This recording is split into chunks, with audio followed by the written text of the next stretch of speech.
రాష్ట్ర సచివాలయంలో గురువారం ముఖ్యమంత్రి రేవంత్ రెడ్డి అధ్యక్షతన మంత్రివర్గం సమావేశమైంది. ఎంప్లాయీస్ డిఏ, ఆరోగ్య భద్రత, వారి పెండింగ్ బకాయిల చెల్లింపులు, ఇతరత్ర అంశాలపై కేబినెట్ సుదీర్ఘంగా చర్చించింది. సుమారు 5.5 గంటల పాటు భేటీ అయిన కేబినెట్ అధికారుల కమిటీ నివేదికపై కులంకషంగా డిస్కషన్ జరిగింది. మంత్రివర్గం సమావేశం ముగిసిన తర్వాత మంత్రులు బట్టి విక్రమార్క, పొంగులేటి శ్రీనివాసరెడ్డి మీడియా సమావేశం నిర్వహించారు. కేబినెట్ తీసుకున్న నిర్ణయాలను వారు మీడియా ద్వారా రాష్ట్ర ప్రజలకు వివరించారు. రాష్ట్ర ప్రభుత్వం ఉద్యోగులకు ఎప్పటికీ రుణపడే ఉంటుందన్నారు. ఉద్యోగులకు సంబంధించి పెండింగ్లో ఉన్న 2 డిఏలను విడతల వారీగా చెల్లించేందుకు ప్రభుత్వం సిద్ధంగా ఉన్నట్టుగా స్పష్టం చేశారు. ఇక ఈ కేబినెట్ అంశం ఇట్లా ఉంటే పని చేసే వారికే ప్రయారిటీ. చురుకైన నేతలను పీసీసీ అబ్జర్వర్లు గుర్తిస్తారు. కమిటీల ఆలస్యం వల్ల నేతల్లో నైరాశ్యం వాస్తవమే. ఎమ్మెల్యేలు తమ 17 నెలల పాలనపై బేరీజ్ వేసుకోవాల్సిన అవసరం ఉంది. జూనియర్లు, సీనియర్లు పార్టీలో సమన్వయం పనిచేసుకోవాలి.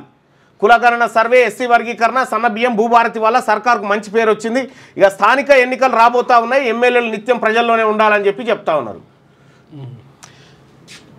టీపీసీసీ అధ్యక్షుడు మహేష్ కుమార్ గౌడ్, నటరాజన్, ఇంక ఈయనెవరు, వేం నరేందర్ రెడ్డి, ఎమ్మెల్యేలు వీళ్ళందరూ కూడా పోయిరు నిన్న. 25 కోట్లకు పైగా ప్రజలు పేదరికం నుంచి బయటపడ్డారు. పథకాలన్నీ పేదల జీవితాన్ని మార్చాయి. ప్రధానమంత్రి నరేంద్ర మోడీ 25 కోట్లకు పైగా ప్రజలు పేదరికం నుంచి బయటపడ్డారట. వాళ్ళకు ఒక వీడియో కూడా విడుదల చేసిరు వీళ్ళు. ప్రధానమంత్రి ఏం చేసిరు వీళ్ళు అనేది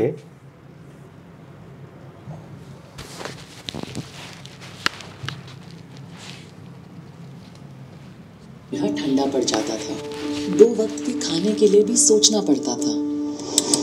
अब हर महीने मुफ्त राशन मिलता है।